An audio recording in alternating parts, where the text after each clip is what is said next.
Hey guys, Mixed Media Girl here. Today we're going to do some acrylic pouring on rocks. And these are not anything special rocks. They're just rocks that were in my garden, actually, when I moved into this house. So, I am going to start off with, on the first one, I'm going to use just some leftover paint that I have in my lowly Vefe bowl here. And I'm going to show you a couple ways that you can do this. For this one, I'm going to just add some more paint in here. I'll do warm colors. I'm going to use orange and yellow. There's already blues in there. Let's throw a little bit of yellow. So this will cover at least a couple rocks. All right, in terms of prep for the rocks, I didn't do anything. These ones I didn't even wash. So, but they're pretty clean. If they're dirty, obviously wash them. You can prime them if you want to, especially since you're going to be painting over them. So it doesn't matter if you prime them with white or something. You won't see it. And for this, I'm just going to do a dirty pour. I don't want all that color to get onto one, so this might be enough actually for 3 rocks.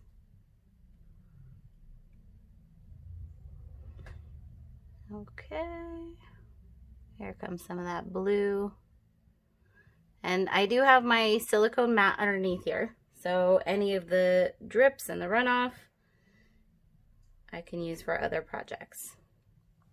Awesome. Okay, so that is method number 1, where it's literally just a dirty pour, and you can do it in different ways. Like, let me do one more. I'm going to do one more as a tree ring.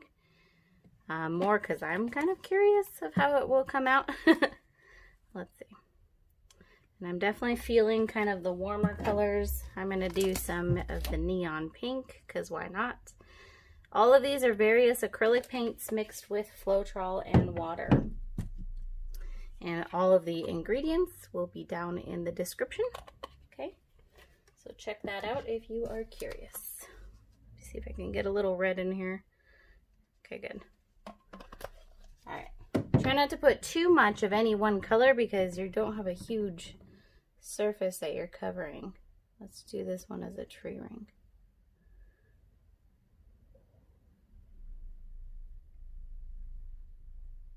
Kind of hard to get full coverage there. Okay, let's see how that one comes out. That one's really bright. Awesome. Okay, we'll do some cooler colors for the rest of them, but so other than, of course, the dirty pour technique, which I prefer the ribbons, but let's see how that tree ring comes out. You can just do it as a clean pour, and that really helps when you have these squeeze bottles that have the top like this, so you can have it more controlled of wherever you want to put it. So I'm going to add some white. That's Loft Flow Acrylics. This one is a metallic purple, which is just Loft Acrylics.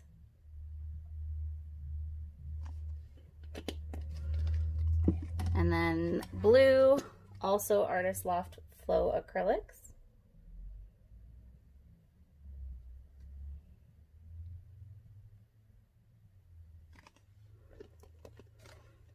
And let's do some of this green. And so just let you guys know, I definitely prefer the dirty pour method. Like, obviously, see how much faster it is, and I think it gives you just these really cool looks there. But the good thing with this is you can actually take a straw and blow it around to add some more interest.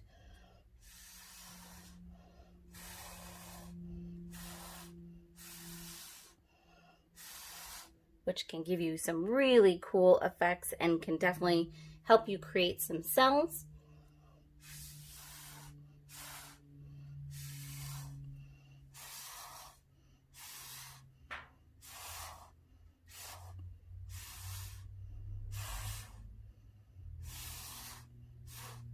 You know, don't pass out or anything, but okay, cool. I think those are pretty cool. Let's leave that. And then the last method is basically just to combine those, to combine the dirty pour and the clean pour method. Because you can really do anything with these. And the great thing is when you do these with, say, your family or something, everybody can do their own colors, their own style. And you can get some really cool rocks. And these can be used inside as decoration, you know, just like in a cute basket or something on your table. Or if you want to put them outside, I would just make sure you seal them with a sealer that's meant to be exterior, such as like the Rust-Oleum engine enamel. If you use that, then you can actually like put the rocks in your garden, and they should last for quite a long time. And if they ever start to get worn out, you could always paint them yet again. All right, so here I'm going to do some of this dirty pour.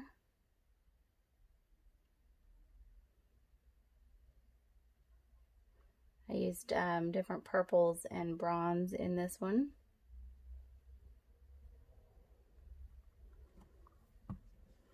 And then I'm going to add a little bit of my white. And once again, I'm going to take my straw and blow that around.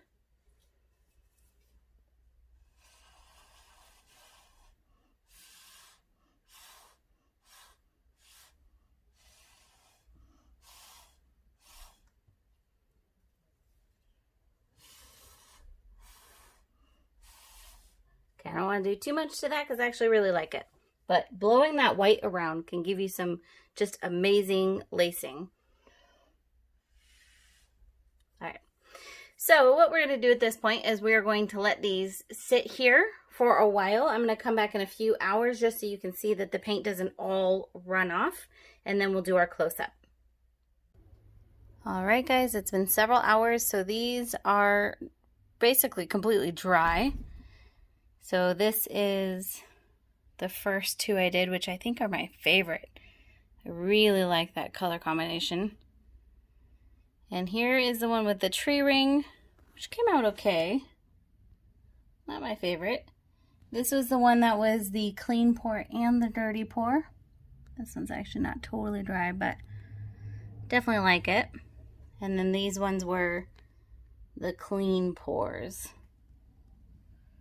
So some pretty cool effects with the white on these guys, but these two are definitely my favorite.